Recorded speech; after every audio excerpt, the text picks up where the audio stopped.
87, 88 degrees. So you're learning what the wind is doing, okay? Okay, let's get back onto this other tack. And I'm now sailing at 160, 170 degrees. Oh, I'm getting a lift up to 165, okay? Oh, there's a knot 110 seconds later, that, you know, down to 180 or whatever. So you're learning the phases of the wind. You're seeing that the puff is coming in and you're being lifted on port tack, okay? And when the wind dies a little bit, you're, you know, seeing that the boat falls off just a touch. Another puff is coming in. Oh my God, I'm getting lifted again on port tack. So these are things that you learn by going out early and playing around. So the other thing, while you're out there, you're feeling what the boat is like. You're getting the crew used to what they're playing. We go out, and if I don't set the chute before a start, I kick myself. I swear at myself. I do all this, you know, degrading stuff to myself because we didn't practice. We didn't, and the chute is very important because how many times have you hoisted the chute and it comes out tangled? Okay, I tacked that. No, I tacked that. So you do it before the race. You have to do it, and then when you bring it in, you know things are on the proper side. Your course is now, let's say, be clockwise, so that you know when you set at 9, you're going to have a starboard pole. So you set the chute up when you went out, and you brought it in on the port side with the starboard pole. So you're prepared. All right, and then one thing I do want to say about while sailing out there, how many of you have a dedicated person on the Jenny? I mean, they don't come up on the rail and sit there and just let the Jenny stay. You are continuously playing the Genoa and the main. You're never letting go of that sheet, okay? You have a person, like on the J24, here's a little bit of bragging, I guess. We have a 5-man crew. We've got the bow, we have the mast, we have the tactician, and then we have a trimmer, and then the helmsman. The helmsman steers the boat. The helmsman plays the backstay. The helmsman trims the main. The helmsman trims the Genoa. Huh? So what happens there is the trimmer will pull the sail in. He'll get it to our magic 3 inches off our magic dimension, 3 inches off the spreader. Excuse me. And then we go. You really say 3 inches? Yeah. Remember that. So it's We do 4. That's why. yeah, but you're quantum sails. We're north sails. So we have a 3-inch off the spreader. That's our magic number. Get it in there. We're seeing it 3 inches off the shrouds at the bottom. It's inside the lifeline. And then the trimmer gets up on the rail. And so he's up on the thing, but he's got the sheet cleated right there next to him. And I said, okay, Paul, we're bringing it in 2 inches, okay? So he pulls it out of the cleat, and I'm sitting there grinding the winch, bringing the jib in 2 inches. But the wind lightens. I'm not saying anything. Paul's easing out the sail, okay? 1.5 inches, 2 inches, whatever. It makes a difference. It's always in and out, in and out, in and out. Meanwhile, I'm there, you know, doing the main also. The main follows the Genoa. We're always trimming the Genoa first, then we're bringing the main in. So the sheets are always important. The backstay I play a lot. I'm talking J24. That's my boat. That's what I've been sailing since 1977. So I know the boat, and just letting off the backstay when the wind lightens, you just can feel the power in the boat just driving it up. Yeah, it's awesome. So So adjust the sheets continuously. Let me see what we can do here. Page up or page down? So, Hey, time for a question? yeah, So, please. Again, I'm new to the racing scene. Okay, get out. This is work. There seems to be then two different schools of thought. One is drive fast, trim the sails and drive fast, and then one is continuously trim. Is that true, or am I missing something? No, the wind's always changing, right? And so I'm sure there's people out there who can just set it and the skipper then follows it. So if I have to go up to windward as hard as possible, okay? I'm not reaching off at all. I would love the sail to be perfectly trimmed and I'll just steer to the sails, okay? As soon as a puff comes, it's faster if you ease the boat so it doesn't heel over and keep that line instead of heeling the boat over and maybe rounding up or whatever. So, like I said, we never leave the sail in one place. There very well could be people that way. I mean, and different classes of boat, that may be the way to do it. And I would say the more cruiser type of a boat you got, you'd want to do that.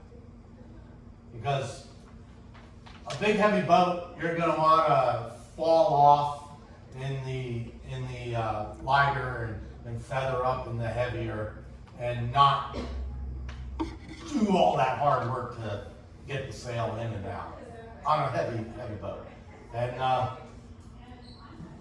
but for my thought is continuously Dave? Yeah. You mentioned rig tuning. Obviously, for one design boats like the J24, there's plenty of resources for how to set that. What would you recommend for less common or less popular boats that may not have those resources available? What to set it at?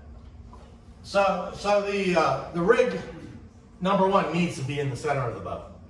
So you take a tape measure, hoist it to the top, or you take a halyard to your tow rails and you make sure that you're 33 feet 1 inch to that tow rail, 33 feet 1 inch to this tow rail, or whatever. You're perfectly in the center of the boat. Then the key is your weather helm. All right. So how much of a rake you have on your boat, on your mast, is so important.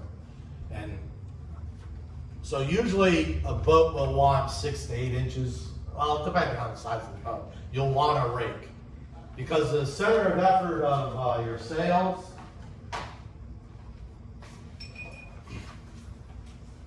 your mast is here.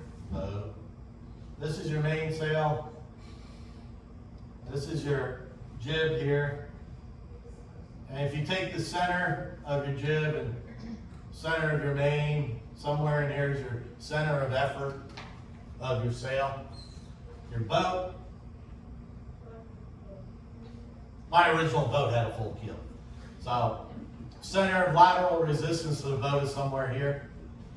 You want these two not so much in line, but you want it so that they balance each other, maybe have a little bit of weather helm where the center of effort's a little bit further back than this, a couple inches back from this, so that when the center of effort or your effort goes on your sail plan, it wants to rotate the boat up into the wind. Do you understand what I mean? Are you catching my drift? The center of lateral resistance, which is basically the area under the water line, this center here. That's what the boat rotates on, okay? And then up here, your center of effort for your sails, that's where your sail plan would rotate on. And when you have forces in your sail, if this center of effort is too far back from your center of lateral resistance, your boat will just want to keep on turning up into the wind. So you're there with your tiller just pulling on it, right? So you want to move the center of effort so it's just enough where the balance is for it to turn it into the wind. And a couple reasons for that. Number one, I say safety. In case you drop the thing, the boat will come up with the wind and luff away. But the other thing is a little bit of resistance on your steering keeps the boat balanced. So you know what the boat is doing. I guess you guys don't have a real good view of that stuff, but carry on. So the rake of the mast will move that center of effort tremendously. A curve in your mast will also flatten your mainsail, so it too will move that center of effort forward. You don't have such a full mainsail. The shroud tensions, that's what you have. If you don't have a guide to go by, and I would have to think J-Boats has a guide. I haven't found one. Okay, so you've talked to the North Sales and the guys. North has a tuning guide for almost everybody. I'll have to look at that. Dave mentioned the lose gauge. Yeah. Yeah, I have one of those. I just don't know what to set it. He doesn't know the numbers to set at, but basically, if you're sailing on lure, sailing in a breeze and you see your lure going, that means okay, you're a little bit too loose. So not only do you have to tighten that one, but you have to tighten the windward one too, and then measure it with your loose gauge, and you're going to get a pretty good deal on it. But the biggest thing is to get your rake set so that you don't have weather helm. Okay, and we could spend quite a bit of time on weather helm and all, but thank you, Jeff. Ask questions, please, because I don't know how to follow these things, and I'll go all night long. So the first thing that I want to talk about is the starts, as if we're doing a normal start and not a reverse handicap start. Even though I'll get into a couple things about the reverse handicap start. So before you start, you got to know your course. Okay, we're sailing to marker number B, dead upwind. We're going to take that mark, leave it to our starboard, and go down to 9. So you're going to check, is the wind coming from that mark? Or is it coming a little bit from the left or right? Where is the wind coming from? Where will the wind come from? Huh? The wind is so dynamic. Stupid statement there. But it never is coming from the same place. It is moving 10, 15 degrees, 5, 8 degrees, whatever. It's always coming from a different direction with a period of, anywhere from 20 seconds if it's coming off the west bank of this thing. I mean, the wind's just all over the place. 60-degree changes, and every 20 seconds you gotta get a change. So you gotta know what your wind pattern is. So you gotta know, again, where is it? Where will it come from? During the day, okay, our start is at 10 o'clock. We know by 12:30 the wind will go from the east to the southeast and gain about 6 knots of breeze, okay? So where will we be at 12:30? Maybe coming up from marker 17, or if we're doing a distance race or not. So you got to figure those things in. So you know where the pin is. You know what the pin is? This is the pin. All right. Your RC boat with an anchor rode out there. That's important to know that that's out there.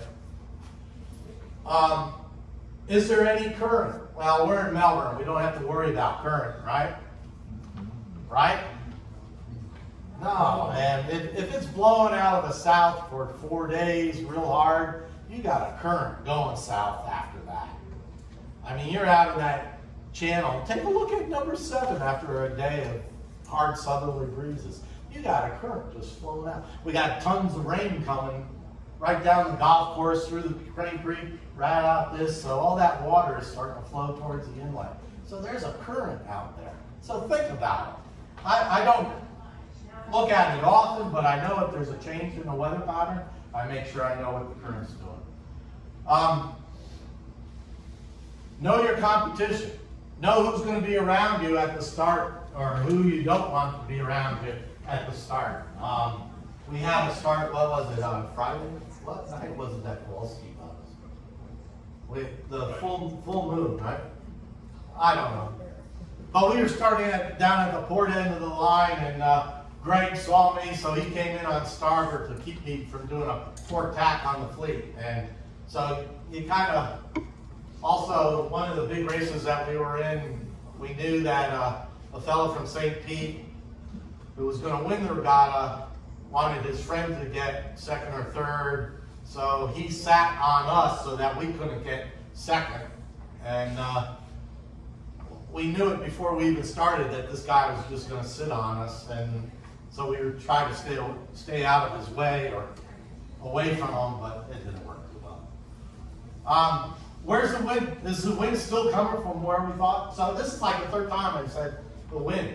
You're always checking to see where the wind is. And so, and on the start, how do I know if I'm over? Okay, so you know where the pin is. One of the things that Terry and I do is when we sailing before a start, we just go up and down the line. We never get too far away from the line. We're just sailing up and down the line. And one of those times that we come around the RC boat, Terry stands up and he lines up the orange flag on the RC boat with the course side of the mark with a landmark out here, a house, a tree. Those Norfolk palms are just fantastic for landmarks. And so now, when we come in for a start, Terry just has to look at the mark and that landmark to know if we're behind or over the line. So, and quite often he doesn't know what I'm asking him, and I can't hear him because we got people talking and shouting around us. But we're better off not being over, knowing those landmarks, than most people who are on the starting line. So here's my little. Our starts are 5 minutes, which are plenty enough time. I'll do this fairly quick because we're going to be getting into some other stuff.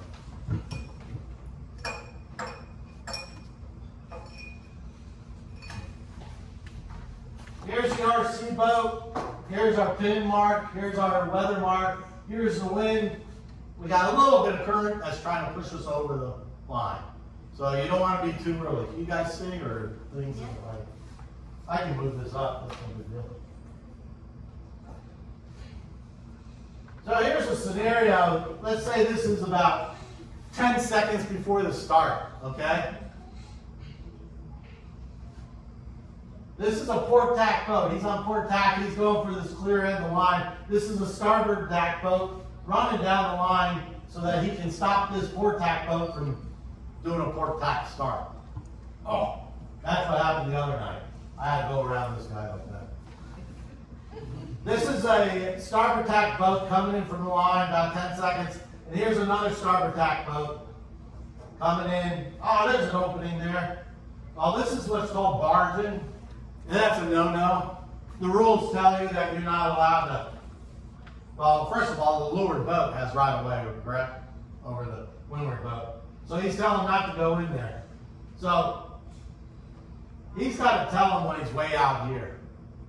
As soon as this guy gets an overlap with that committee boat, he has no option but to go around that. This guy loses his rights. Okay? He loses his rights. The only thing he can do is protest his boat, saying that I told you before, when you had a chance to bail out, that I wasn't going to let you in.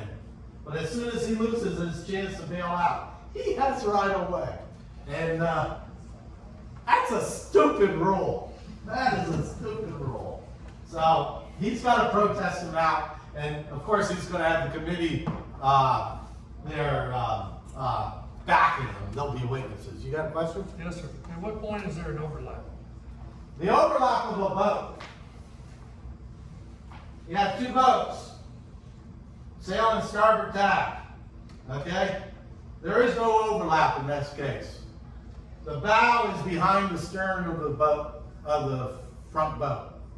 As soon as the bow breaks that line, there's an overlap.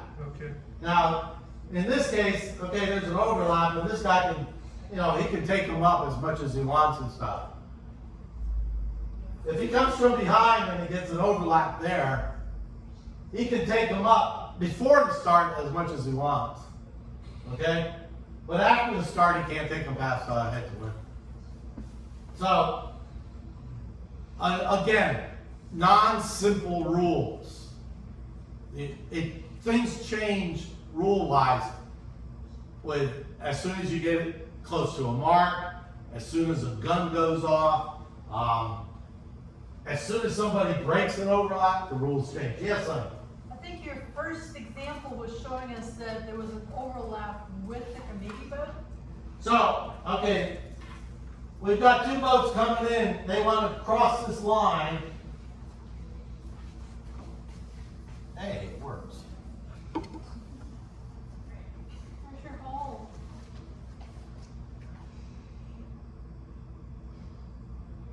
There's your starting line. And at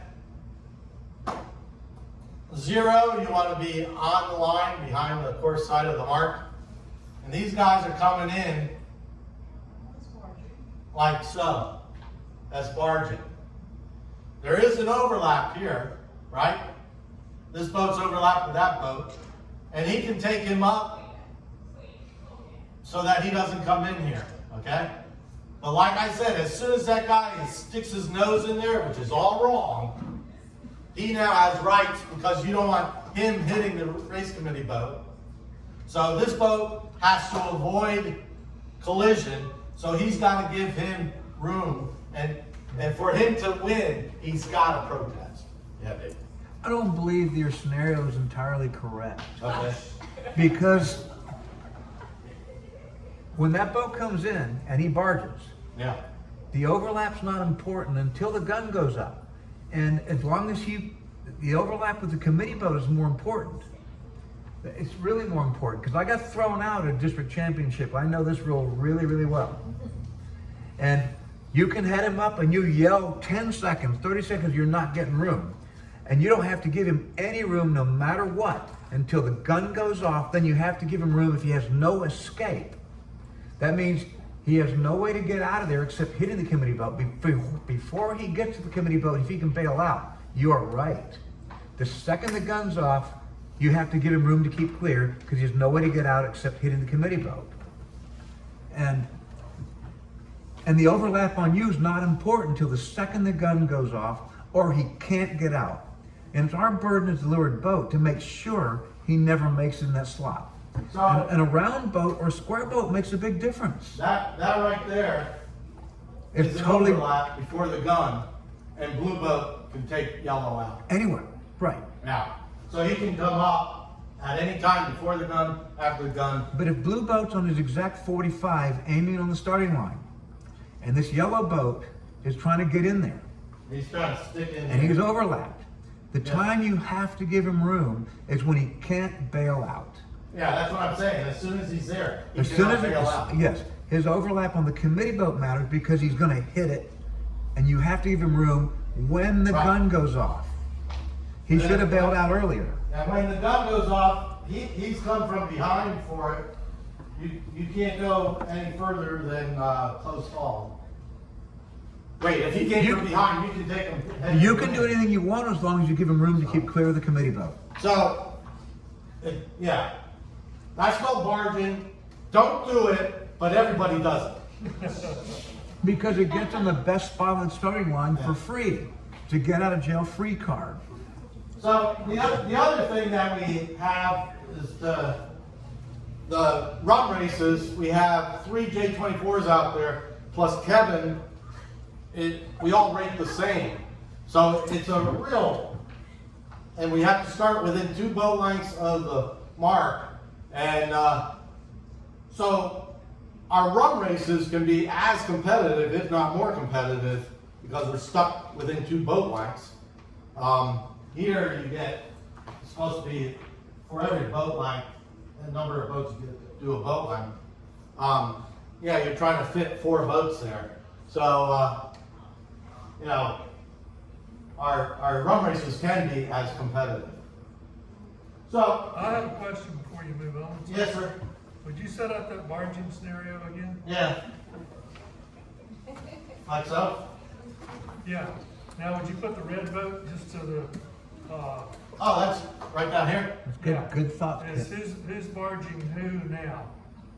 When? Well, red boat has right of way over these guys, leeward boat. Okay, if you move the red boat forward, Yeah. is the blue boat barging?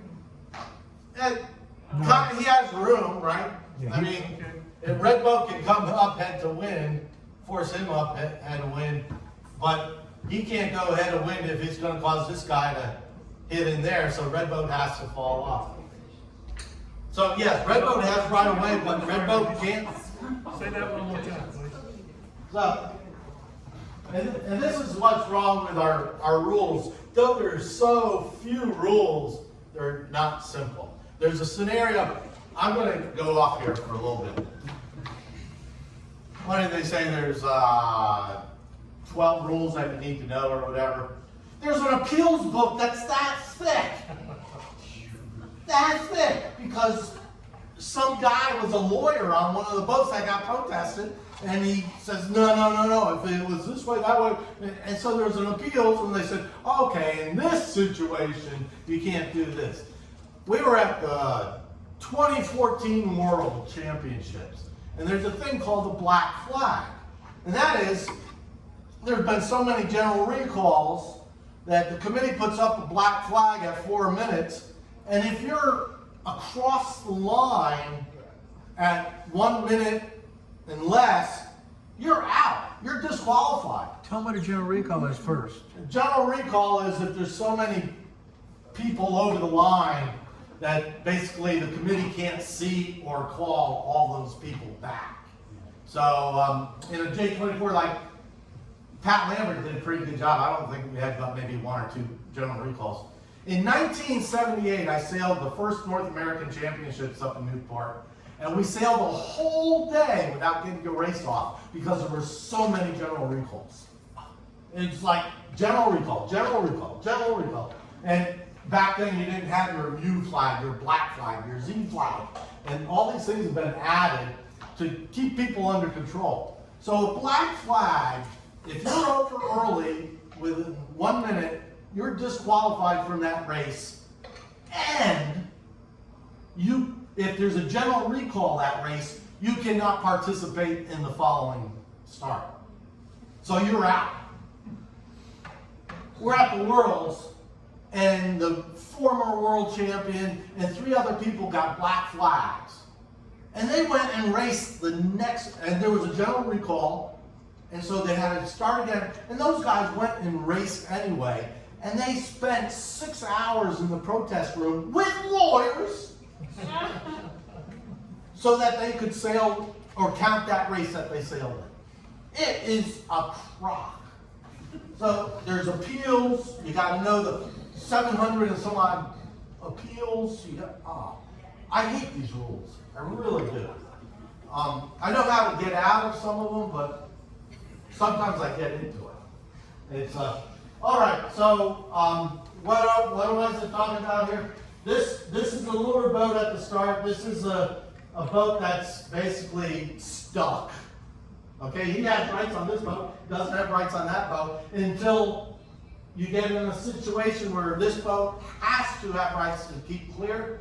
Okay, then he has to move, and this boat has to move. And I can tell you, you guys know the game of telephone. The FU has not gotten down to this point.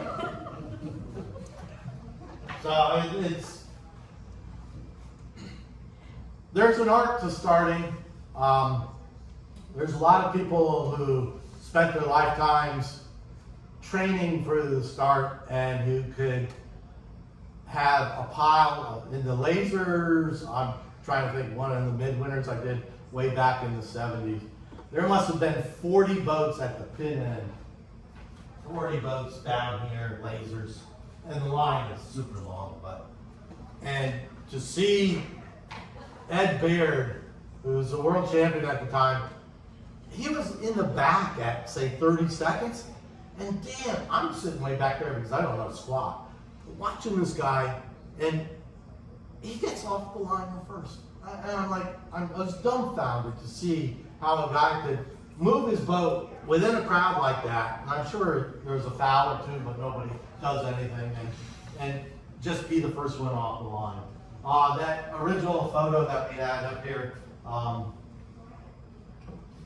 Tony Parker right here, number 58. He's an older gentleman, and I bet he was just sitting back here, you know, just moving around trying to see how other people were setting up, and he just finagled his way there. Tony's an exceptional sailor. He's, all right. Okay. One more question before you leave. Yeah, Mark. Yeah. Everything you just told us right there? Yeah, you forgot. No. Is that allowed to a port tack start?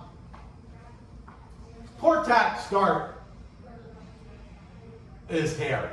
Okay. If you have a port tack down here, and you have a port tacker there, you cannot barge in. He's got lured rice. He'll tell you to go up like that. Okay. Is that what you're asking? So, the problem with that is you got this guy on starboard. Uh-huh. And he has all the rights in the world. And this guy has to tack, and he's going to smack this guy around the tack and all. But more than likely shove a guy into a mark. And so, why would I port tack a start? Well, I did the last race just to stay out of everybody else's way. You didn't stay out of my way. Well, that's the problem. Because the pin's so favored, you have no choice There but you to do go. it. And this is what I want to go over real quick here. We have what Dave said is a favored pin. So we have a line from the race committee to the pin. You see where the wind's coming from? If I bring my boat up into the wind, this is how you check the line, okay? A very simple way of checking the line. Bring your boat straight up into the wind. In this case, it's going to be like that. Where's this bow pointing? The bow's pointing towards the pin end, okay? And if the wind was way over here, notice how this is skewed. It's not perfect there. If the wind was right here, you'd have a nice square line. This pin and that committee boat are dead center. You're dead center. So that means pretty much the whole length of the line is good to start on. If this skewed a little bit more and I'm over here, now I'm pointing at the race committee boat. So that means a starboard tack would be your ideal deal. With this wind over here, and I'm pointing like that, I'm pointing closer to this mark. So this is the side I want to be. That doesn't mean I have to start on port. Not at all. But I can start on starboard, but the pin end would be closer to the mark than the committee boat end. And Dave, It's still Dave, if you move the mark over to the right too. Hmm? You move Yeah. you move that over to the right, the pin's still closer to the weather mark. Yeah. So you'd be to starboard on the pin too, and stay starboard. So Dave knows numbers. Like if this is skewed 10 degrees, you have so many boat lengths Remember, advantage Jill? over We here. talked about that. I'm listening. 5 degrees per 12 boat length long line means you're 1 boat length to weather. Yeah, okay. So there are numbers that tell you, you have that much more of an advantage if you're skewed this much. Around here, I gotta say, pretty much Karen and Pat and Art, when they set up lines, they're pretty square. They're pretty square, but this can happen, especially if you have a west wind and you're set up over on the other side, the wind changes so much, you could end up doing this. Anyway, so this tells me what side of the line to start on, okay?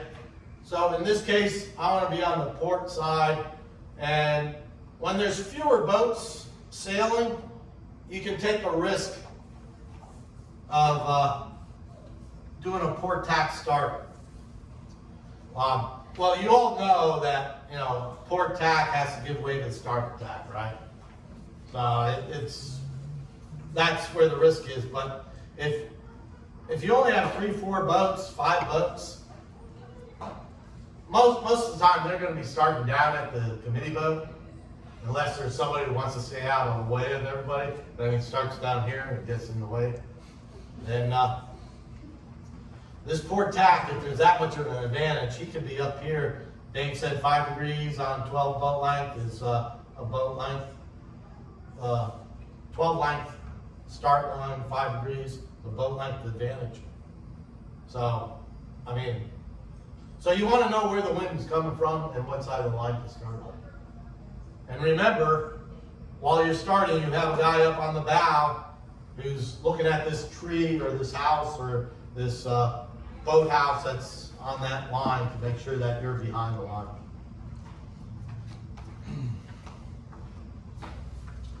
All right, let me, at the start, what I tend to do is I want to start on starboard, okay, like any normal person. I never leave this area. I try to stay in this area. Once in a while, in light air, if you get caught over here, which has happened to me more than once, and it's dead, you're, 15 seconds, you're 45 seconds away or whatever, and so, you just want to stay in the area. I personally will go back and forth. I time my line, so I know when I'm on starboard tack going across here, this is a 30-second line. So this pin drives me at 2 minutes, I want to be there. And at a minute and a half, I'm here. Then at a minute, I'm down here. And then at 30 seconds, I'm on my lay line here so that I can make the RC boat and stop anybody from barging in. And then at the gun, I may be a little bit early and I come down here and go off on starboard or whatever. So before I get too far, there's another reason why I want to start on this end of the line versus that end of the line. And that is maybe the winds will come in from that side. And this is what's called strategy. Before you go out there and race the race, you're going to look at, okay, do I want to play the left side of the course or the right side of the course? Is there an advantage to either one, or should I just stay in the middle? It's a strategy I have to put together before I start the race, because that will drive me on where I start also. Let's say we have this current here, there's deep water out here. That's your intercoastal there. You're going to have more advantage going to that side because the current will be pushing you faster on your port tack. This wind is over here, so the port tack is more than likely your favorite tack. So that means that I'm going out to the right side of the course first. Try to sail your favorite tack the longest. So before I even start, I'm saying, okay, I want to go to the right side. While I'm out there practicing, I learned that there was more pressure or wind over on the right side. It's away from the land, so there's more wind over there. Right side is where we want to go, guys. So that's why I'm now starting on this side of the line. So there's any number of ways of starting. I like to just keep going back and forth. There's a lot of times where you can find a crab pot down here, and before even the starting sequence starts, you time your boat from here to there and know, okay, that's 45 seconds. So you hang out here until 45 seconds, and then you just start for the line, okay? And so you're at full speed when you hit the line. Another thing is a Vanderbilt start. That's basically, okay, at a minute and a half, I'm sailing down here for 45 seconds, tacking, and then sailing up there at 45 seconds, and I'll be able to start. That's quite common. That's real common. And so there's all different things. I myself, there's another thing called a port approach, and that's, okay, I know this is 30 seconds there. I've learned that I want to start here at this race committee boat. So maybe at 35 seconds or 40 seconds, I start down the line, and then I start looking for openings in the starboard tack boats. I'll come down here on port, okay, and then right before the start, there's an opening, and I'll turn right in there, and I'll sheet in, and I'll take off that way. That's a port approach. That's very common. That's a lot of good sailors. There's a TP52 Quantum Racing webpage, and I think you'll see that on their most recent video of today is the Quantum Race team doing a port approach at the start and tacking right in between the starboard approaching boats.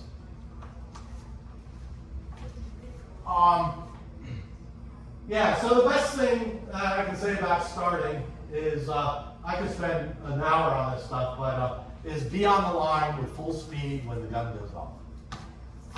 That's the key. And hopefully go in the direction you want to go.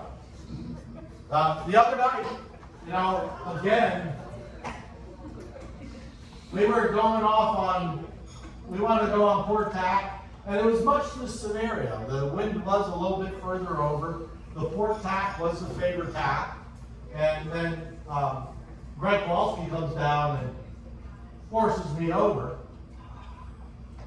And here's a tactic, okay?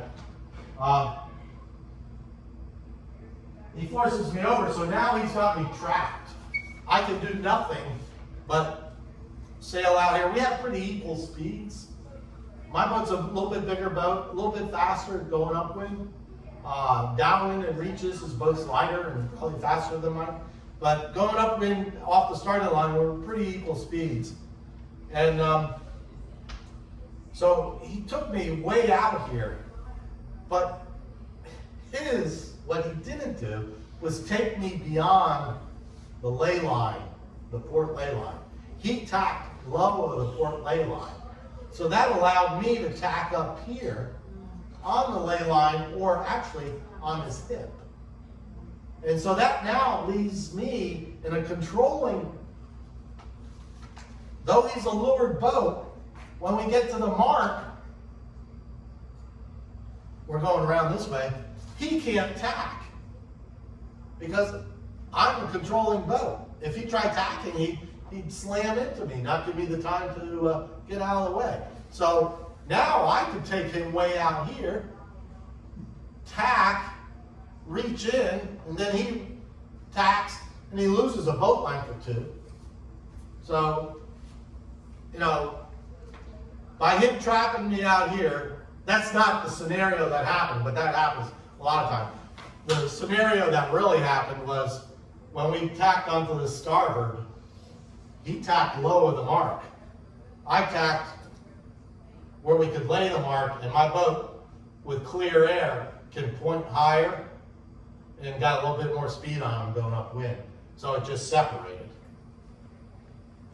But what I'm trying to say is that you can have a controlling position by being on somebody's hip. Yes, he's the lured boat, but he can't maneuver to where I have to do an emergency tack. He's got to give me time to maneuver.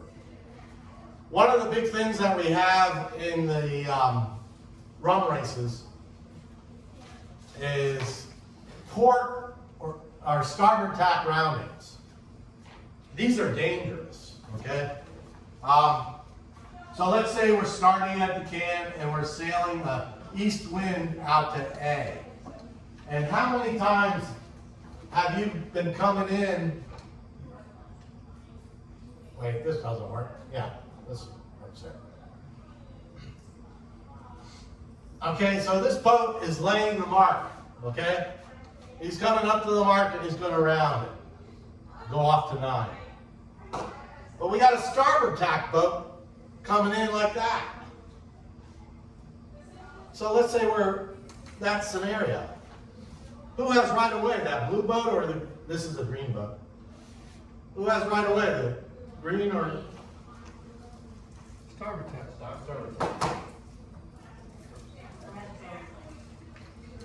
The red boat has right of way? No. So this boat's on starboard, this boat's on port. Who has right of way? Starboard tack has right of way. No. So this red boat has to do Is that better? a tack Yeah. to stay clear. How much shot the ones on the very end? And this starboard boat can now round Yeah, and go around. But not sure. this is what really happens out here. This guy coming on port sees the starboard boat coming in on port, so he goes up, like up here, to give him room. Well, smarty Alec, nothing says I have to tack. Starboard, this guy has to tack. And then this guy goes around. That's legal. That's legal. That's why starboard roundings are dangerous.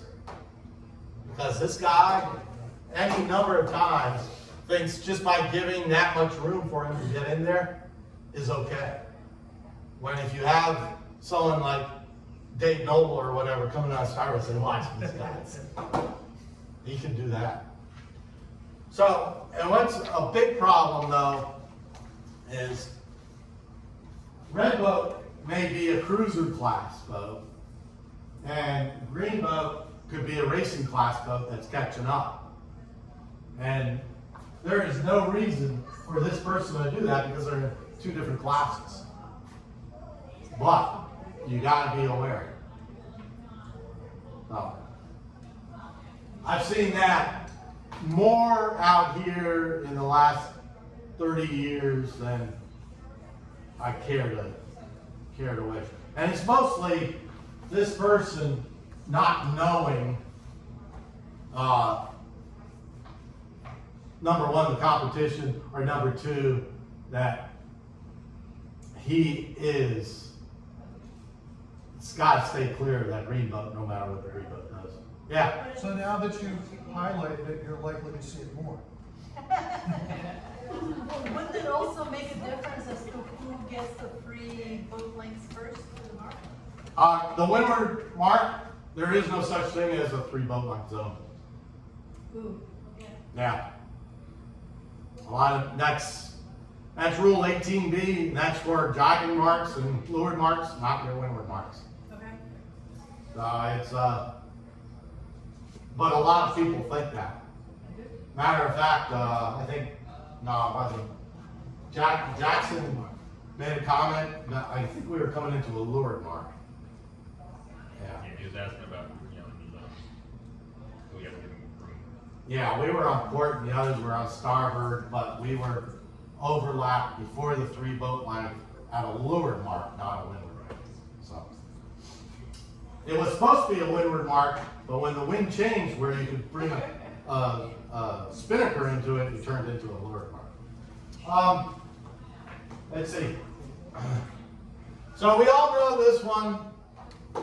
Port tack, starboard tack. Okay. Port tack, starboard tack. Okay. Port has to keep clear by going around or tacking, right? That's rule 10, basic rule. Okay. What we may not know is this one.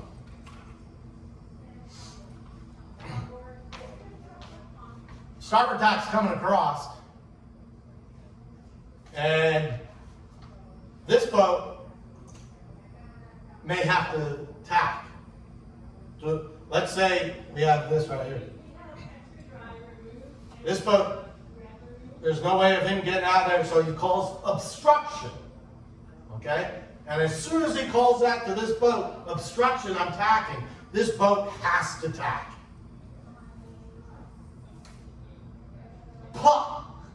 But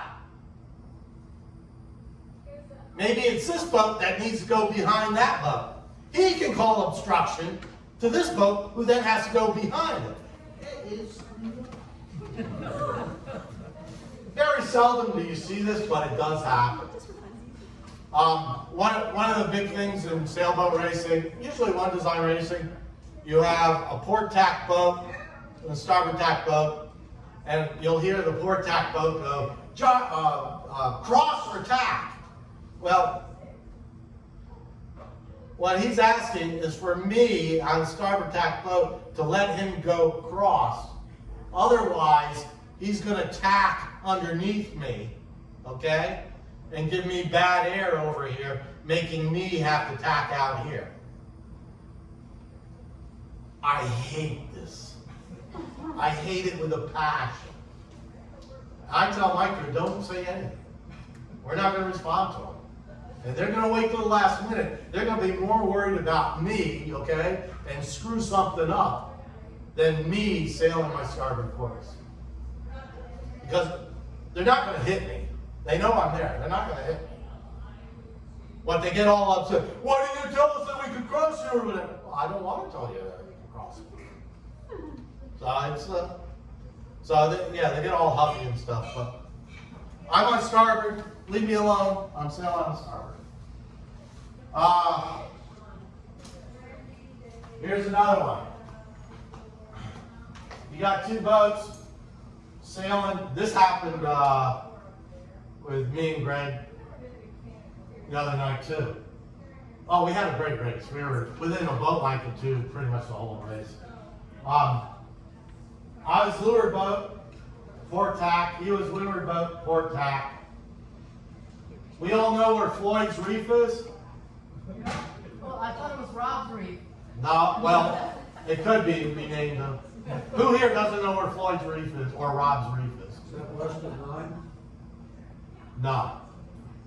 Floyd's Reef is between the can and 8, to the west of the starting can and 8. Yeah. If you a direct line, you're fine. You go over 10 yards, you can bump.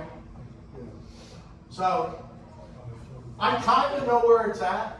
And the other night, we're just sailing and telling the crew, well, we need to get over on starboard tack. We're almost to the ley line or whatever. And so I shouted to Greg, obstruction, shoal ahead. And I think I heard something like, BS or something like that. But he tacked right away. He knew what obstruction was. So I thought I was going to go around. I was so close to it that he tacked right away and we went off. And there's no protest, there's no nothing. That's what it's all about. Obstruction. You don't think twice. You tack. If you ever watch the racing in San Francisco Bay, they tack up the waterfront. And I mean, if you're 100 yards that far off the breakwater, you're in bad current. So these guys tack up the waterfront. And so when the boats are coming in on the riprap of the breakwater there, they have to tack. And if there's somebody on their hip, they just yell obstruction and they all know that, okay, no ifs, ands, or buts. We got to tack. So, let's see what we got here. So those are the basic rules of the start and going up the windward leg. Anybody got any scenario they have a problem with or they've been involved in that? Good. All right. So I said, is it a strategy or is it a tactic? Everything that you work out before the start is a strategy. We want to go to the right side of the course. We want to, catch that wind that's over there, the pressure over there, play the current. That's our strategy. Our tactics are, what do we do to get that, to accomplish that, with all these boats in our way? And so there's so many rules and stuff that come into play, but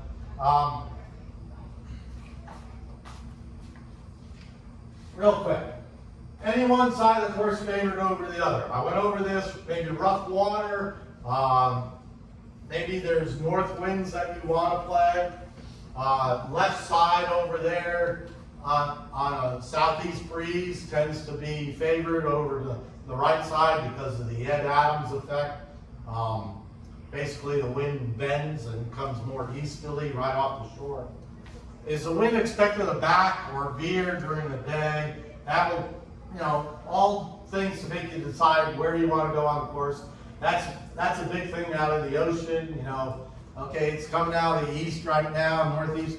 We did an ocean race with Dean, and I was following the buoys up in Port Canaveral. We were way down to Fort Pierce, but I could see that the winds up in Port Canaveral were changing so that we could expect them down here in Fort Pierce. So basically, seeing that, I said, let's go ahead and just stay inshore, and then we'll tack out. And it made a big difference in our outcome for the day.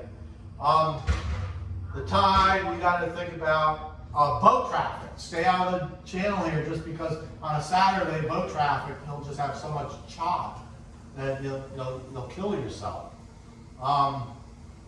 So all these things are what you want to consider if I'm going left or right. That's my strategy.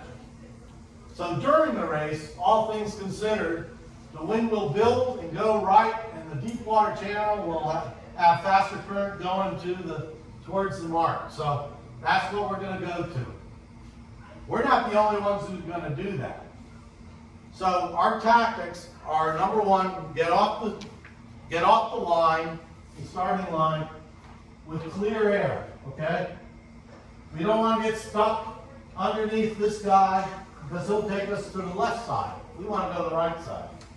So we want to drive off, gain some speed, and tack, and get clear of these fellows up here.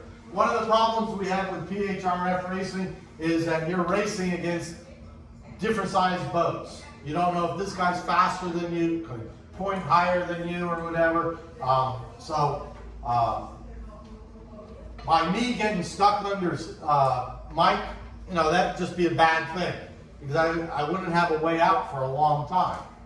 But by him getting stuck underneath me, he'll power out in front of me and basically probably give me bad air, and I'll have to tack away.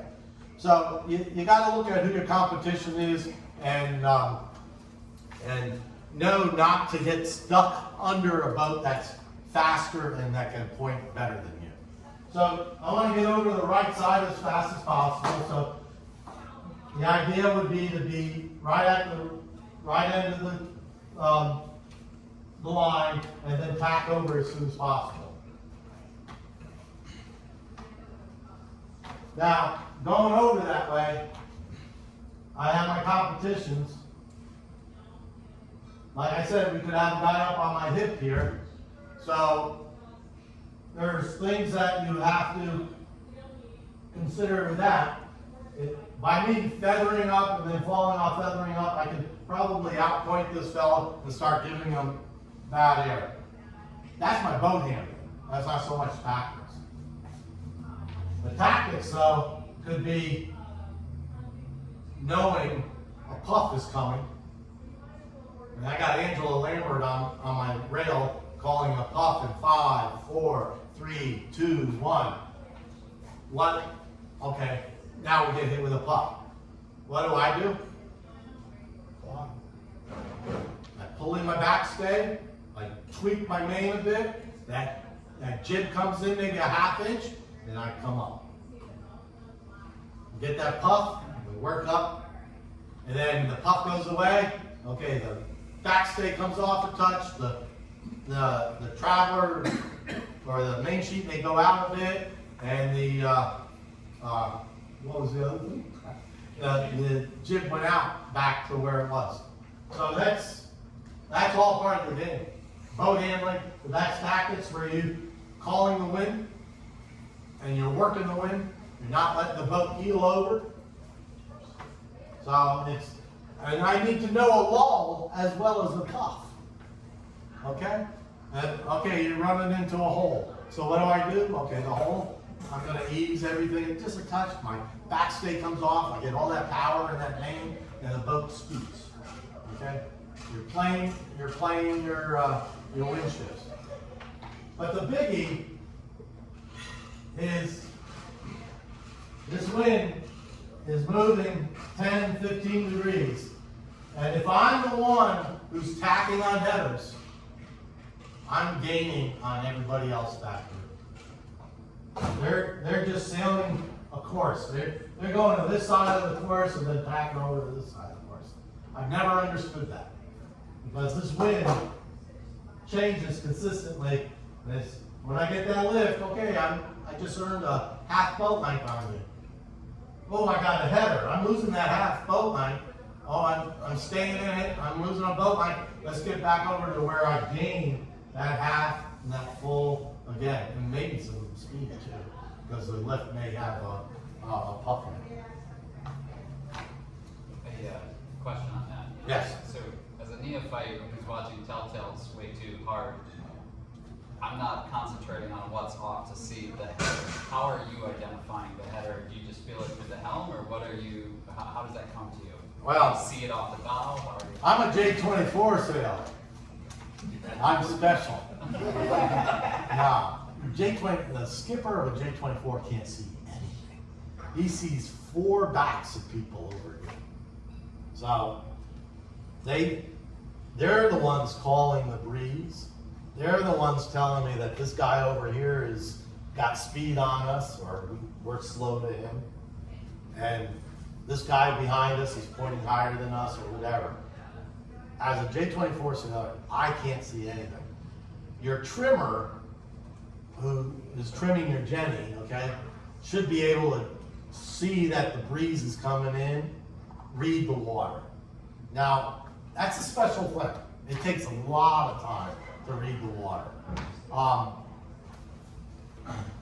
We've got boats sailing upwind, right? And you got the wind coming down here. And you've seen this in the books, but it's so true. You see a puff coming down right at you, okay? It's, so, okay, I'm gonna get a little bit more increase of wind velocity right here. But how many times do you see a puff coming from that angle? You've seen it coming across the water. Oh, that's a lift. When that hits me, I'm gonna be able to turn up like that. There's 2 ways of doing that, is by reading the water as you're sailing, but also know that hour that you spent before the race or whatever, every time you got that 5-knot increase of breeze, you notice that the boat was lifted 4 or 5 degrees. So you know that puff is gonna lift your boat. And that's pretty much standard, that when a puff comes in, you're gonna either get it because that's the way the wind is working, or number 1, the velocity of the puff increases your forward movement, therefore your apparent wind, therefore you can go on. It's but finding that person is tough. Hey Jill, you want to switch boats? There was a junior class that we did in the spring,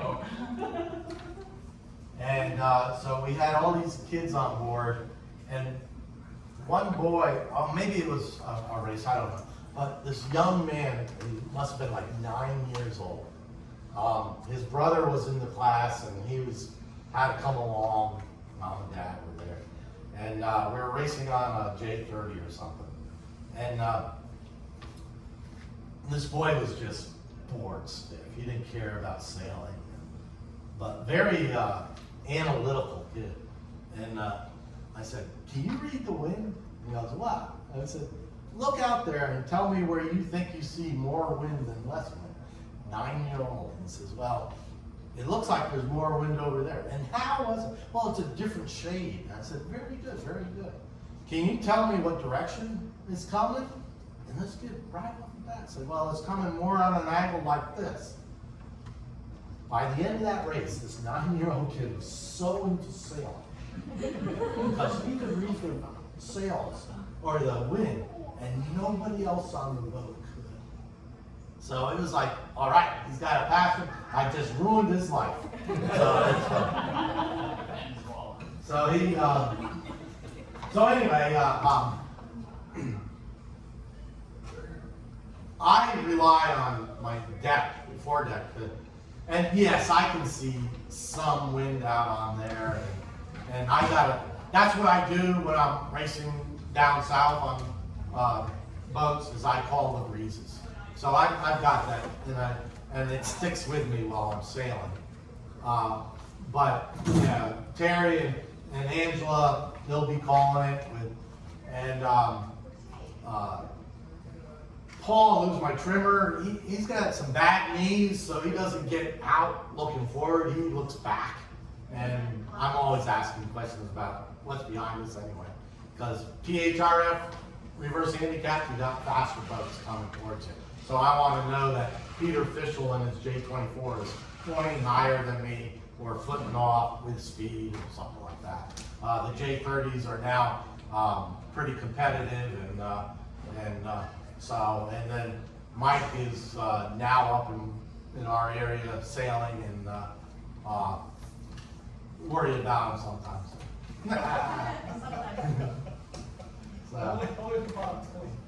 So Wednesday night, yeah, it's like you're getting closer and closer, and then we get that big hole coming from 9 to the finish. And I worried for the first half, and then I said, we're good.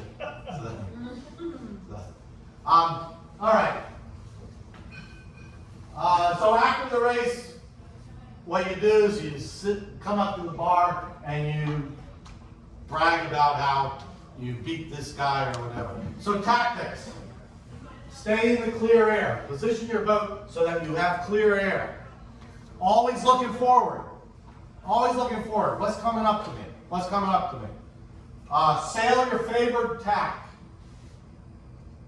You all remember what I said, is that if you can point closer to the mark because you're on port tack, you want to sail that. That's your longest leg. You want to take that. You want to sail that. Of course, you want to sail it in clear air. So if somebody's on your air, tack out of that for a little bit, but get back on it. Information and assessing it. That's what I'm talking about. Your crew up on the deck. They shouldn't be talking about their dinner last night or the movie that they saw last week. They should be talking about what's coming. And the big thing is, where's the next mark? Okay? Yeah, B is so far down there, you got to think, okay, it's in that yellow house or whatever. And then, okay, but once you get around that mark, where's your next mark? So before you go around this one, know where you're going next. And have a landmark down there that you can point out. Tactics too, local knowledge. There's a ton of different things, like our East Shore over there. A lot of people don't think about it, but the locals know that if you can sail along it, you're better off than coming in from the river. So let's see where the wind bends off the thing. So your tactics are so much easier when you're fast. If you're slow, it is so hard. So in one design sailing where everybody's kind of the same speed, tactics they rule, right? In the PHRF racing here, if you're a slow boat, you're in trouble. Okay, you're in trouble because that guy can run over you or just spin underneath you and all. So it's like, oh, screw it, I'm buying a new boat. So it gets really tricky with handicap racing. And coming into the mark, you want an advantage. And what is that advantage? You guys mentioned it a little bit earlier. There's a 3 boat length circle. All right? So, going upwind, it doesn't matter. There is one thing that I do want to talk about going upwind. And the 3 boat length circle does make the difference. I'm sorry. These are starboard tack boats. Okay? There's a 3 boat length circle. Where the difference is this green boat coming in on port. If he takes a tack to starboard inside this 3 boat length circle, he's got to do 2 things. He's got to clear his tack before the boat comes down on here. He's now on starboard tack. But because he tacked within that 3 boat length circle, he cannot make this boat go higher than close hauled or miss going around the mark underneath him. If that happens, this boat's thrown out. So, time and time again, you'll see boats coming in on port tack. And you have starboard tack boats here. He can't come in here and do that. If he does, these boats will go up into the wind to avoid him. And right there, he's fouled. This boat had to go above close haul. They try it all the time. In big boat racing, like the picture at the front, coming into the starboard tack, I was listening to a podcast the other day of the J70 World Championships that were just out at Marina Del Rey in California. This is called a train, the starboard tack train, coming into the weather mark. You have 100 boats. You probably have 60 boats in this train. So you come in on port, you try to find a place to go. So you're forced to tack underneath here and just get all this dirty air. And time again, you gotta turn around and try it again. 2014 Worlds up in Newport. I think we got stuck twice like that. Not only, and this is something to consider, as the train gets further and further down away from the mark, it gets further and further upwind. Because people come in and they don't tack under here, they tack up above. So one of the scenarios is, okay,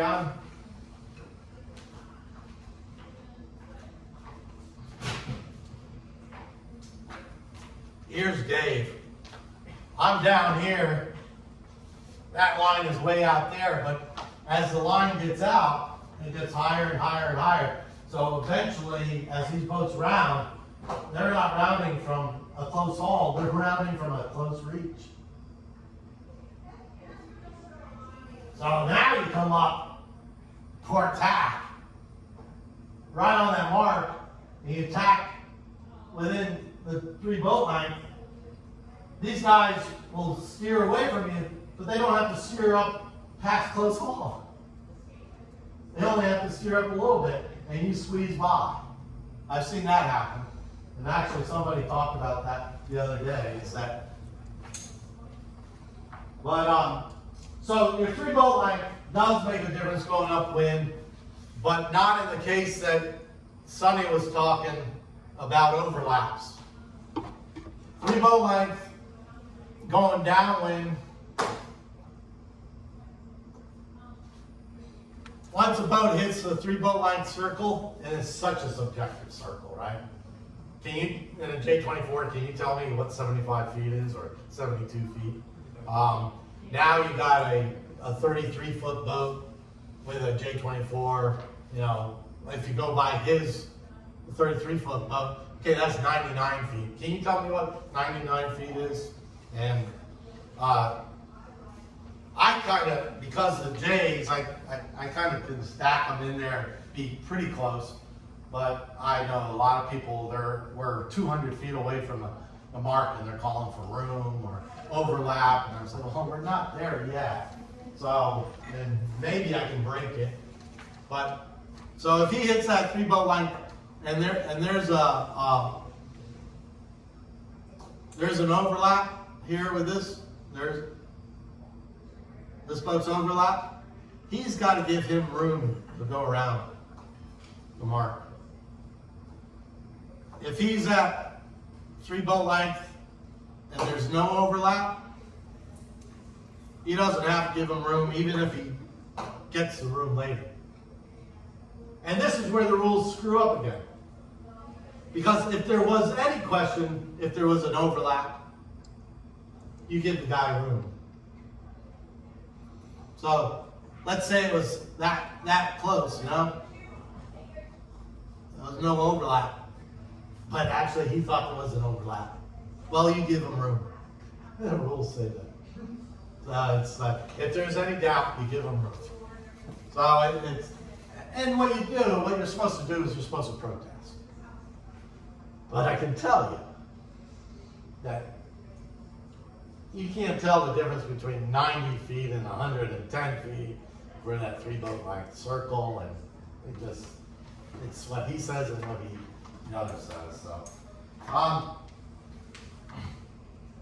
So you want the advantage at the mark. The advantage coming into the mark is to be the inside boat. Okay? That way, he's got to give me room to do a seamanship-like rounding. A standard route, or a tactical rounding, is to come in wide, okay, and come out close to the mark. That's a tactical, okay? A seamanship rounding is to come in with just enough room and go out with just enough room. Nobody ever does that. So this guy's always shouting, "You're taking up too much room! You're taking up too much room!" And oh, one other thing. This happened to us down in Miami. Well, we were inside boat or something like that, and this guy on this boat was just screaming at me, saying, "Hey, you gotta give us room!" And I'm like, "What the hell is he talking about? I'm clear ahead," and he's screaming at me. So after the race, I go, "What was that all about?" He says, "Oh, I was just trying to intimidate you." That is a rule break right there. You are not to be doing that stuff. I can remember back when I was growing up sailing, this one guy in a laser was saying, Northwest rudder rule. I'm like, what the hell is that? And so I'm giving him room. Northwest rudder rule. And so I go over to my coach and go, "This guy's calling for Northwest rudder rule. What is that?" He says, "Oh, it's nothing. He's just trying to scare you and get his room." And I said, "Well, you got it." So and that is just wrong. That's a sportsmanship deal. And the fellow that did it to me, he continues to this day to do stuff like that. He gets away with it. So, let's see. So, Dave, hi. show them the real losses between a seaman-like rounding and a tactical rounding to weather on the mark. How the boat spins and leaves a giant hole for the clown behind you. Yeah, a lot of times, what you're doing, if you come in close, you're going to exit wide. And so this guy out here can just come in and get that advantage. So, and this is where your boat practice is. Go around that mark out there. Just go, try to do turns around and see how much room you have to give there. But this was Jim Miller and I one time. He had a Benetel 38. I had my J24, I think. And I told Jim, "Hey, you gotta give me, you gotta do a seamanship rounding." And he's out here with this 38-foot boat. And I'm like, "No, what are you doing? You can't do this to me." And they're just smiling at me. And they come up here and just take that as, I just sit down here and there's that here. So it's like, oh man. But what are you gonna do? Yeah, it's all part of the fun. But yeah, what Dave said is that if tactical rounding, come in wide, come out close. And you got probably a boat length. If you come in close, come out, you got that much, half boat length or so that another boat can sneak in, or, And another you got to boat- sail that much more towards the line. So. All right, I'm going on too long here. Let's see. Starboard tack is right over the port tack, we all know that. Same tack, windward boat must give way to the leeward boat, we all know that. Same tack but not overlap, overtaking boat must keep clear.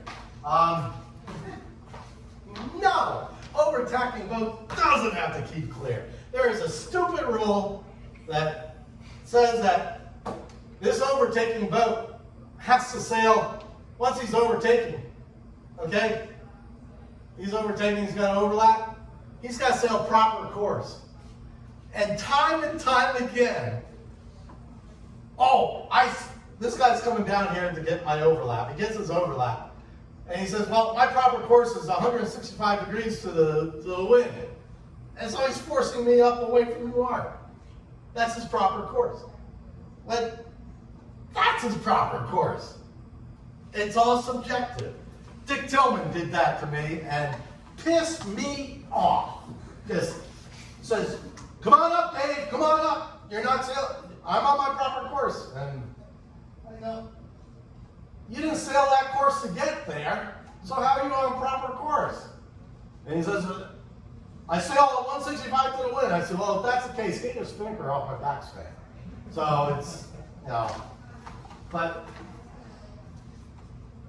the rules need a lot of work, and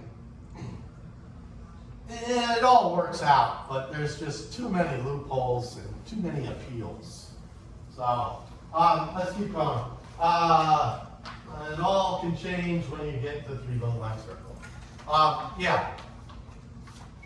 As soon as you develop coming down to leeward that there's an inside overlap, just stay away, give them room. Okay. You could be just. Well, okay. Can you comment on port starboard? Yeah, I'll do that. Leeward mark. Let's say we got a starboard tack boat here. No, that's port tack. Let's say we're over here. We're coming to the leeward mark on the starboard. We got a port tack here. So this starboard tack, he's overlapped with this guy, right? Okay. At 3 boat lengths, he's overlapped. Maybe so. That doesn't work. Do it for a starboard run.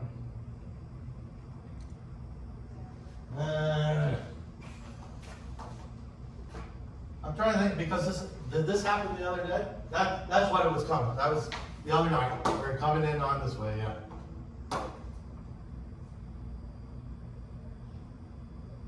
This is port tack, that's starboard tack. We're coming to go around here. So, when we hit the 3 boat line circle, or he hit the 3 boat line circle, we were inside overlap. I'm on port tack. He's on starboard tack. So at your leeward mark, it doesn't matter if you're port tack or starboard tack, you're on inside boat. And so we had to come in, and he gave us room. No, there was no doubt about it. There may have been another boat out here too, I forget. But there was a lot of work. And did we jog? I guess we jogged and tried to fly the spinnaker this way. That failed miserably. But so that's a case where the port tack had right over the starboard tack because we were in the 3 boat line circle. Okay. Uh-oh. Guess I never did this one. Run race nights, common errors. Not so much the barging for the starts, but definitely when we're doing fleet starts out here. Starboard tack versus port tack at the windward mark, I already went over that. Room at the mark, we've had several collisions and damages because people don't understand that you give the inside boat room, okay? We just had a finish the other night where a boat came up abruptly to make the finish line, and the boat that was to windward of them didn't give them the room for finish. So I guess there were some holes within the boat. So the windward boat, even at the finish mark, has to do the 3 boat length circle. Obstructions, I went over, you gotta follow them. Overtaking boats, same class, different class. Don't play with the other guy. I wanted to go over this. There's 3 different classes out there. There's no reason for you to be playing around with a cruiser if you're in the racing class. More than likely, it will slow you down for your class. But a cruiser taking up a racer because he's trying to pass with the weather, I can understand that somewhat, but just know that the time you spend taking him out, others are just doing a beeline for the mark. The finish line is perpendicular to the run line. I've watched people sitting on their pulpits calling, the finish on another guy, when their transoms are behind the other boat's transom. They're the same type of boat. But the person on the pulpit is calling the finish line, but he's not calling it perpendicular to the course. And that's what the finish line is supposed to be. The finish line is not the start line. The start line is perpendicular to the first mark, while the finish line is perpendicular to the number 8 or whatever that you're coming down from. So, the theory of reverse handicap is everybody finishes overlapped. And any number of times you can see that happens, and you have guys on the pulpit calling them. But, you're getting 2 different calls because nobody knows where the line is. And it's supposed to be perpendicular. So common tactics are the steady winds that you want to tack on the 10, 15 degree shifts. When you dive your spinnaker, you do it on the lifts, not on the headers. I've seen that a number of times. Sail the favorite tack, work to the shore to get the 10 degree lift and the flatter water over there when we have the southeast breeze. And shoals are slow. And never count yourself out if we have a west wind, because that is so tricky that you can be last place, at this time, and 2 minutes later, you can be in first place. And then the 3 boat lengths, you should know, I only touched on it a little bit here. So, one last screen here. So here is Alan's Racing Rules of Sailing poster. So this is for 21 to 24. It's online, you can look at it. So I think 3 versions ago, his poster had maybe 1, 2, 3, 4, 5 scenarios. And now, this is what I'm talking about. There's an exception here, there's an exception there, there's an exception over there. Oh, God. So, I don't want to discourage anybody from racing, but the rules like this. So, if you do read the rules, read the it's not an appendix, it's part B. So, know those at least, and then, once you find out how much fun they are reading, you'll want to go further. So, I think that's it. I hope I didn't meander too far for you guys. I just have a question. Can you go back to the perpendicular and the finish line? Can you explain that on the, Oh, the rum line? when the finish line. The finish line? Yeah. Okay, so that's our can, right? Our rum race can. Do we treat that run race can at the start as the committee vote or the pin? Well, it depends on what course we're doing. If we're doing the clockwise, you're going to use it as a committee vote. If you're going to do it counterclockwise, it's a pin. Okay. So, perpendicular. Here's 8, marker number 8. We're doing a clockwise. Here's marker 8. We're going from 9 down to 8. And here's the the can. The actual finish line is perpendicular to this course. So if you have two boats overlapped, there used to be a water tower that worked out really well over in Indiana, and you could call lines from that, but they took down the water towers. So there's not a real good site. But what I've seen is when you have two boats coming in neck and neck, people on the pulpits start screaming down here, oh, we won, we won, we won. So thinking that the line was up here. It's all skewed. But the line, the finish line, is actually perpendicular to that line. And there's nothing in the water to tell you what's perpendicular. You're gonna be, usually the guy in the back is the first one to say that there. Does that answer you? Kind of. We're just trying to figure out, because we went real close with another boat, and he explained something about perpendicular, and I still don't really understand which one would have crossed first, because you don't have a line, you see, right? No, there is not a line drawn in the water. And the best thing would be to have, I mean, there's only two ways you can finish on this, right? Perpendicular to 8 and perpendicular to A. So there could be a range, and like I said, I think we used the water tower as a range at one time. Or water tower in the Atlantic, and that. And here's the water tower down here in the Atlantic. So at one time, I think we used that as a range. But that's gone, so I don't think anybody's ever talked about it since. I think the key is to have somebody on the bow screaming that you win, and make sure you make it to the clubhouse first.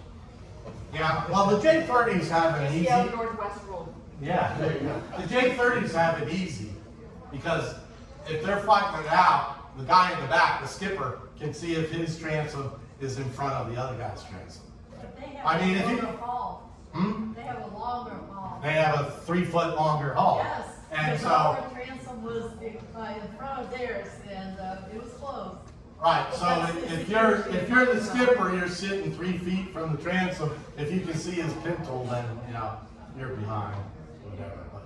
But it's, yeah, it's all subjective, but it is also just a road race. It should be fun. The reason we won is because you can see it. Thank you very much. I'll remember that next time. I was there. All right. Any other questions? I hope this helped. Thank you. Yes, quite a bit.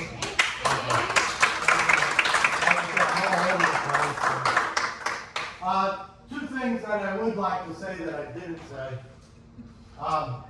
Three things actually. Get your racing rules and read them. This is the old one. This is MYC's. This is a North U. Clubs should have this in their little library. And Bill Gladstone used to come down here and teach it every year. His mom used to live in Vero Beach, so he would come from Milford, Connecticut, and visit her. And while he was down here, he would give us a presentation. And exceptional. And the book is simple enough. And there's one on sail trim, and then there's another on tactics, and it's worth reading. The other thing that I do is I subscribe to Speed and Smarts. David Dellenbaugh is probably one of the world's best rules and tacticians. He puts this out on a quarterly basis, and sometimes the articles just repeat themselves about every 6 or 7 years. Do you still get that? So no, I don't get that. Well, he doesn't publish it anymore. Oh, he doesn't? No. Your subscription now is to watch webinars. It's gone. Oh, when his it's gone. webinars? Yes, and it's gone when it's gone. Yeah. Wow, okay, well, his webinars are probably worth watching. Because I complained to him, where's my thing? Oh, we don't do that anymore. Well, why am I still paying you? What's his name? Dave Dellenbaugh. He is the best. He was a tactician for one of the 12 meters. I grew up with him. His cousin was actually my coach. Her name was Meg. And she was actually, a long, long time ago, one of those sailors who was washed up on a Vietnam shore, and there was a big hullabaloo about it. She was that sailor. But Brad Dellenbaugh is the illustrator for this, and Brad is as qualified of a sailor as David is. And Fred Dellenbaugh used to live in Vero, and that's who I started sailing J24s with when I was in here in Melbourne. And good sailor. Oh, it was extremely good sailor. And that was even before Dick Tillman. But yeah, the Dellenbaugh family are quite the sailing family. If you catch anything, Sailing World, I think, is a lot of Dave's articles. Sailing World? Spell it, does it? Yeah. I can look at it afterwards. Dellenbaughs, and you can take a look at this and get any information on this. So the idea is that you keep reading about it, and of late I've like given up on reading it, and like I said, the rules have just turned me off. But we do have to know them, I guess. And I guess if you know them, you can intimidate people too. Any more questions? No? All right. Well, like I said, thank you, and let's see if I can get out of this. I brought the wrong note.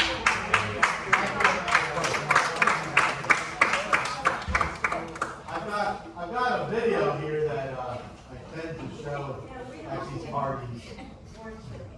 I don't think you actually, you can see that.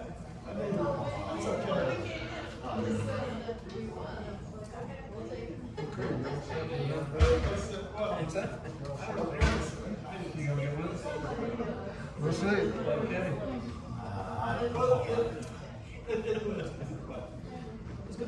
But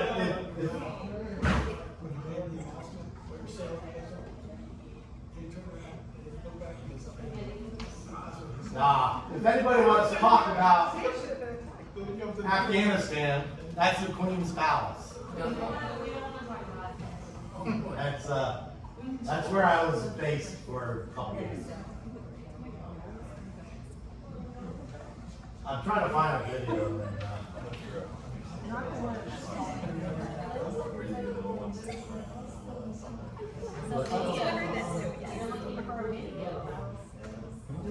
Nah, it's not under there.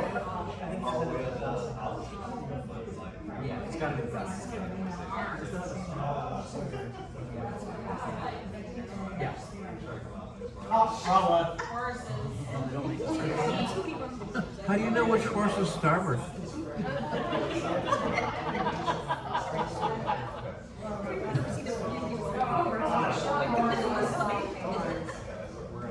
What's that? No, I'm not gonna show that.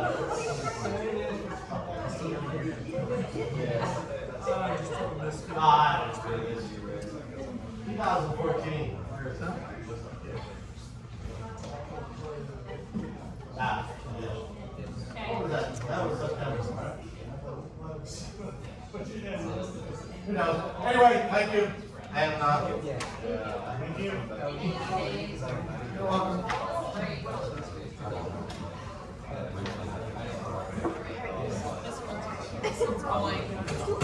Okay, so you spend an hour and a half with it, we did 15 minutes, or we take it down.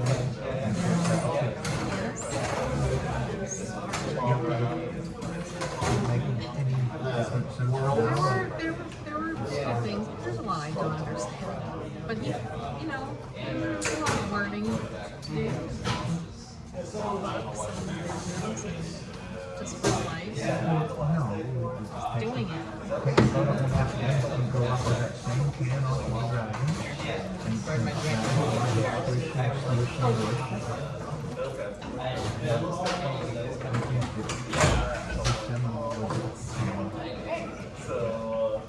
And most of it way too